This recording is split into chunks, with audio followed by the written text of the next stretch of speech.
दोस्तों, कैसा हो अगर आप भटकते भटकते एक बीस्ट के दुनिया में पहुंच जाओ और वह एक बीस्ट आपको अपना स्टूडेंट बनाना चाहता हो। क्या आप उसका स्टूडेंट बनेंगे या नहीं? इसी थीम पे बेस्ड है आज की ये कहानी। और मुझे पता है अगर आप लोग इस कहानी की एक्सप्लेनेशन को पूरा अंत तक देखेंगे तो आपको ये मूवी बहुत ही ज्यादा अच्छी लगेगी। तो चलिए बिना किसी देरी के मूवी की एक्सप्लेनेशन को स्टार्ट करते हैं। मूवी की स्टार्टिंग में हमें एक नरेटिंग वॉइस बताती है कि इस ह्यूमन वर्ल्ड के साथ साथ एक बीस्ट वर्ल्ड भी एग्जिस्ट करती है, लेकिन उस बीस्ट वर्ल्ड में जाने का रास्ता किसी को भी पता नहीं होता। और तब हमें उस बीस्ट वर्ल्ड के बारे कुछ बताया जाता है, जहां हम जान पाते हैं वहां का जो ग्रैंड मास्टर है वो बहुत बूढ़े हो गए हैं, इसलिए वो रिटायर होना चाहते हैं और एक गॉड के तरह इनकारनेट होना चाहते हैं। लेकिन उससे पहले उन्हें अपना सक्सेसर चुनना होगा, जिसमें स्ट्रेंथ, डिग्निटी, साथ ही में बहुत सारी क्वालिटीज भी होनी चाहिए। और ग्रैंड मास्टर के अनुसार बीस्ट वर्ल्ड के 2 ही बीस्ट ग्रैंड मास्टर बनने के लायक है, जिनमें से पहला आयोजेन, जो कि बहुत ही ज्यादा ताकतवर, शांत और डिसिप्लिन वाला है और बहुत सारे लोग इन्हें अच्छा भी मानते हैं और लोगों के अनुसार नेक्स्ट ग्रैंड मास्टर यही बनेंगे। और दूसरा कैंडिडेट का नाम कामातेत्सु है, जो कि दिखने में तो भालू जैसा है लेकिन फुर्ती बंदर जैसी है और इसका स्वभाव भी बहुत गुस्सैल है और साथ ही में लोग इसे बिल्कुल भी पसंद नहीं करते। और सबसे खास चीज जो ग्रैंड मास्टर बनने के लिए चाहिए होता है वो डिसाइपल यानी कि स्टूडेंट। जहाँ आयोजेन के पास बहुत सारे स्टूडेंट है, वही कामातेत्सु के पास एक भी स्टूडेंट नहीं है। कामातेत्सु के गुस्से के कारण कोई भी बच्चा उसका स्टूडेंट नहीं बनने चाहता है। और तब हम ह्यूमन वर्ल्ड के शिबुया स्ट्रीट में एक बच्चे को देखते हैं जो कि आते जाते लोगों को देख रहा होता है। और तब वो एक गली में चला जाता है और वहां जाकर बैठकर वो कुछ खाने वाला होता है, लेकिन तभी उसका नजर एक छोटे से व्हाइट चूहे पर पड़ती है, तो वो उस चूहे को अपने खाने में से थोड़ा सा टुकड़ा देता है। इस चूहे का नाम ये लड़का चीको रखता है और तब ये लड़का चीको से कहता है, क्या तुम भी अकेले हो मेरे तरह? और तब हम इस बच्चे की पास्ट स्टोरी को देखते हैं, जहाँ हमें पता चलता है इस लड़के का नाम रैन है और कुछ ही दिन पहले रैन के मॉम का डेथ हुआ है एक्सीडेंट में, इसलिए रैन इतना परेशान है। और तब हम रैन के घर में उसके मॉम के कुछ रिश्तेदारों को देखते हैं जो कि रैन को ले जाने आए थे, लेकिन रैन उनके साथ नहीं जाना चाहता था और रैन कहता है मैं अपने पापा के साथ रहना चाहता हूँ। तभी पीछे से एक फैमिली मेंबर कहता है, तुम्हारे मॉम और तुम्हारे डैड का डाइवोर्स हो गया था और तुम्हारे मॉम को तुम्हारा कस्टडी दिया गया था, इसलिए तुम अपने डैड के साथ नहीं जा सकते। जिस पर रैन कहता है, अगर मैं अपने डैड के साथ नहीं रहूंगा तो मैं किसी के साथ नहीं रहूंगा, मैं अकेला ही रहना चाहता हूँ, मुझे आप लोग बिल्कुल भी पसंद नहीं है। और इतना बोलकर रैन अपने घर से भाग जाता है। और तभी सीन प्रेजेंट में आती है और हम रैन को उस स्ट्रीट में देख पाते हैं और रैन कहता है मुझे तुम लोगों से नफरत है। और रैन ये बात दोहराते रहता है और अचानक रैन के मुंह से ये बात बहुत ही जोर से निकलती है, इसलिए आसपास के लोग रैन की तरफ देखने लगते हैं। इससे रैन काफी ज्यादा शर्मा जाता है और वहां से चला जाता है। और तब हम उसी जगह रैन के परछाई को देख पाते हैं, जो कि अभी भी बहुत ही ज्यादा गुस्से में थी। और तब हम एक साइकिल स्टैंड में रैन को देख पाते हैं और अब हम रैन के साथ उस चूहे को भी देख पाते हैं। और तभी हम 2 इंसान को देख पाते हैं जो कि रैन के तरफ ही आ रहा था, लेकिन उनका चेहरा ढका हुआ था, इसलिए हमें पता नहीं चलता कि आखिर वो कौन है। और तब उनमें से दूसरा वाला पहले वाले से कहता है, वैसे तुम्हारा पिछला स्टूडेंट कितने दिनों तक तुम्हारे पास टिका? जिस पर पहला वाला कहता है, शायद 1 महीना, 1 दिन या 1 घंटा। जिस पर वही दूसरा वाला कहता है, नहीं, वो सिर्फ 1 घंटा ही था। और तभी पहला वाला आदमी उस लड़के से कहता है, ए लड़के, क्या तुम मर गए हो? जिस पर रैन कहता है, चुपचाप रहो। तब पहला वाला आदमी कहता है, ओह, तो तुम बोल रहे हो, इसका मतलब तुम जिंदा हो। वैसे तुम इतने रात में अकेले यहाँ क्या कर रहे हो? जिस पर रैन कहता है, मैंने कहा ना कि कुछ मत बोलो और यहाँ से चले जाओ। तो पहला वाला आदमी फिर से कहता है, वैसे तुम्हारे मॉम डैड कहाँ है? जिस पर रैन कहता है, मैंने कहा ना कुछ मत बोलो, अगर तुम कुछ बोलोगे तो मैं तुम्हें मार दूंगा। और तब पहला वाला आदमी कहता है, चलो मैं तुम्हारा चेहरा देखता हूँ। और जैसे ही वो रैन का चेहरा उठाता है तो वो रैन का चेहरा देखता है और रैन उसका, लेकिन रैन उसका चेहरा देखकर डर जाता है और रैन कहने लगता है, एक मॉन्स्टर। और डर के मारे रैन का पसीना छूटने लगता है, इसलिए वो बीस्ट रैन को छोड़ देता है। और तब जाते जाते वो बीस्ट कहता है, वैसे लड़के, क्या तुम हमारे साथ आना चाहते हो? जिस पर उसका साथी कहता है, कामातेत्सु, ये तुम क्या कह रहे हो? तुम्हारा दिमाग ठीक तो है? और तब कामातेत्सु और उसका साथी वहां से चले जाते हैं। और तब हम रैन की तरफ देख पाते हैं। रैन उन्हें देखकर बहुत ही चौंक गया था, क्योंकि आज से पहले उसने कभी भी किसी बीस्ट को नहीं देखा था, इसलिए वो उनका पीछा करने लगता है, लेकिन वो उन्हें नहीं ढूंढ पाता। और तभी 2 गार्ड रैन को पकड़ लेते हैं और कहने लगते हैं, ए लड़के, तुम इतने रात को अकेले क्या कर रहे हो? तुम्हारे मॉम डैड तुम्हारे साथ नहीं है क्या? तुम हमें अपना नंबर बताओ। छोटे बच्चों को इतने रात में अकेला नहीं घूमना चाहिए। लेकिन रैन किसी तरह वहाँ से भाग जाता है और भागते भागते उसे एक गली दिखाई देता है, इसलिए वो उस गली के अंदर चले जाता है। और उस गली के अंदर रैन को बहुत ही अजीब सी चीजें दिखाई पड़ती है। और जब रैन उस गली के थोड़ा अंदर और जाता है तभी एक घोड़ा रैन को धकेलने लगता है और रैन अपने आगे में एक बहुत ही पतली गली और एक रोशनी देखता है। और जैसे ही रैन इस गली के इस पार आ जाता है तब वो उस घोड़े की तरफ देखता है। वो घोड़ा अब अपने 2 पैरों में चल रहा था। यह देखकर रैन तंग रह जाता है और वो अपने आसपास जितने भी जानवरों को देखता है सभी अपने 2 पैरों में चल रहे थे। रैन गलती से बीस्ट वर्ल्ड में आ गया था और यह सभी चीजों को देखकर रैन काफी ज्यादा डर गया था, इसलिए वो उस गली से दोबारा जाने चाहता है। लेकिन अब वो गली बंद हो चुकी थी, इसलिए रैन उस जगह से निकलने के लिए दूसरी तरफ भागने लगता है।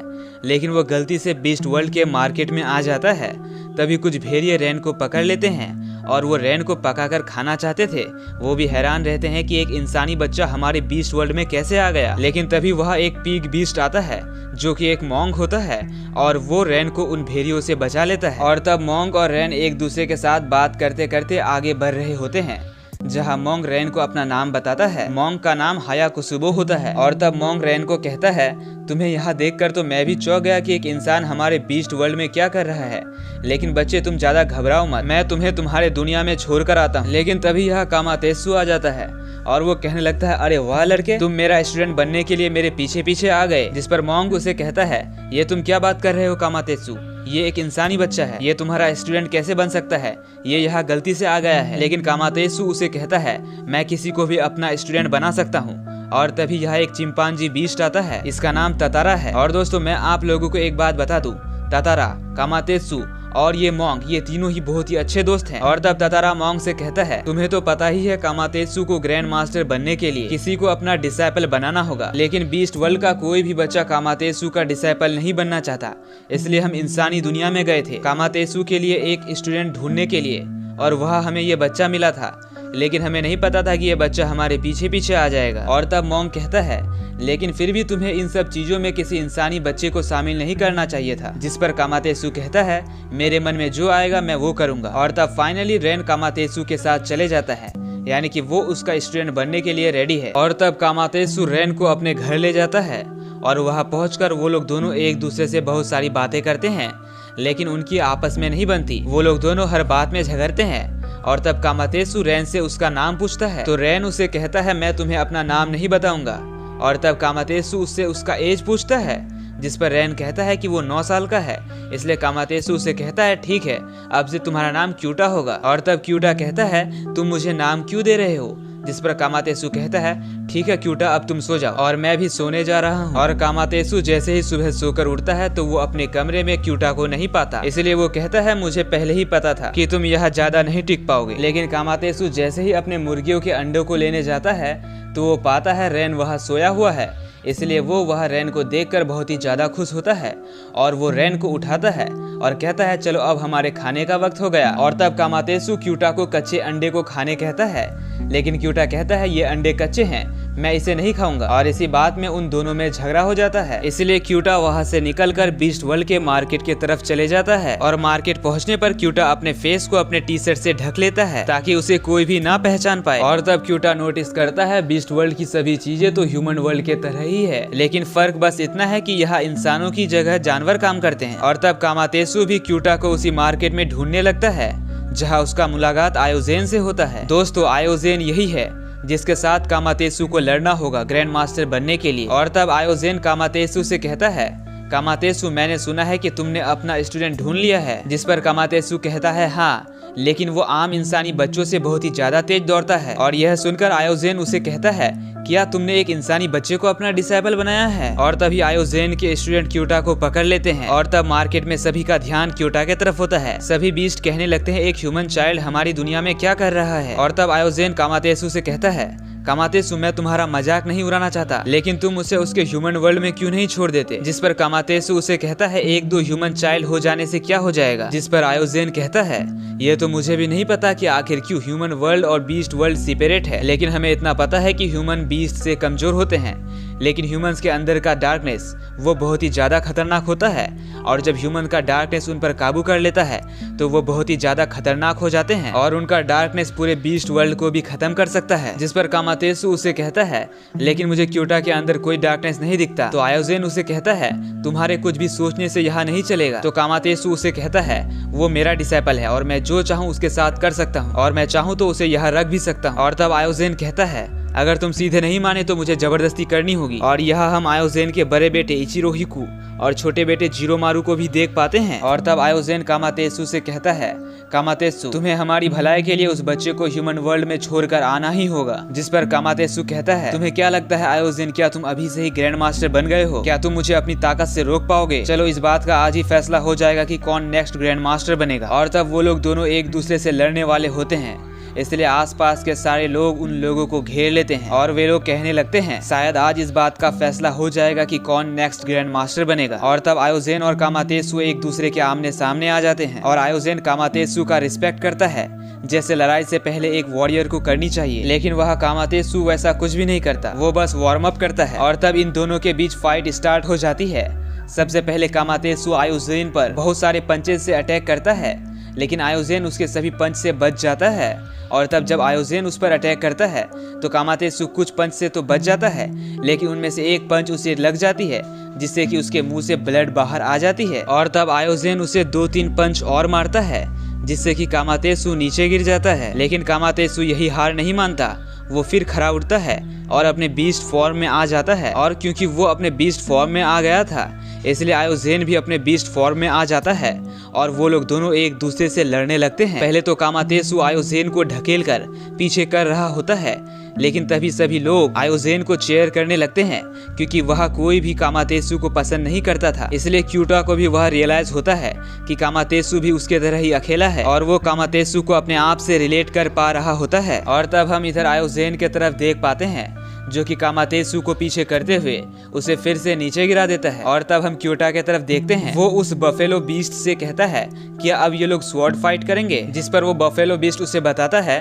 हमारे पास स्वॉर्ड तो होते हैं, लेकिन वो मयान के अंदर होते हैं और एक धागे से बंधे हुए होते हैं, इसलिए अगर वो स्वॉर्ड फाइट करेंगे तो उन्हें ऐसे ही लड़ना होगा। और तब क्यूटा उस बफेलो बीस्ट को लात मारकर वहां से भाग जाता है। और तब हम इधर देखते हैं जहाँ कामातेसु और आयोजेन दोनों ही अपना अपना स्वॉर्ड निकाल लेते हैं और एक दूसरे से लड़ने लगते हैं। लेकिन इस लड़ाई में आयोजेन कामातेसु पर भारी पड़ता है और सभी लोग आयोजेन को चेयर करने लगते हैं। लेकिन उस भीड़ में से एक आवाज, जो कि क्योटा की होती है, वो कहता है, हार मत मानना। उस पूरे भीड़ में से क्योटा ही होता है जो कामातेसु को चेयर कर रहा होता है। इससे कामातेसु बहुत ही खुश होता है, लेकिन तभी आयोजेन एक बहुत ही पावरफुल अटैक उसके फेस में करता है, जिससे कि कामातेसु वही गिर जाता है और वो उठ नहीं पाता। और तभी यहाँ बीस्ट वर्ल्ड के ग्रैंड मास्टर आ जाते हैं और तब आयोजेन उन्हें कहता है, ग्रैंड मास्टर, कामातेसु ने एक इंसानी बच्चे को हमारे वर्ल्ड में लाया है, आपको इसे सजा देना होगा। जिस पर ग्रैंड मास्टर कहते हैं, ऐसा लगता है मेरे सजा देने से पहले ही तुमने सजा दे दिया है इसे। और तब ग्रैंड मास्टर कहते हैं, चलो अब इस बात को यही खत्म करो, जाओ जाओ अब सब अपने घर जाओ। और तब आयोजेन कामातेसु से कहता है, शुक्र मनाओ कामातेसु की ग्रैंड मास्टर तुम पर रहम दिल है। और दोस्तों, इसी के साथ हम अपना फर्स्ट पार्ट यही खत्म कर रहे हैं। तो मुझे कमेंट में जरूर बताइएगा कि आप लोगों को ये वीडियो कैसा लगा। दोस्तों, इस वीडियो को बनाने में मुझे बहुत ही ज्यादा मेहनत लगी है। अगर आप लोगों को ये वीडियो जरा भी अच्छा लगा हो तो वीडियो को जरूर लाइक करें और कमेंट भी जरूर करें। तब तक के लिए ओके बाय, मिलते हैं नेक्स्ट वीडियो में।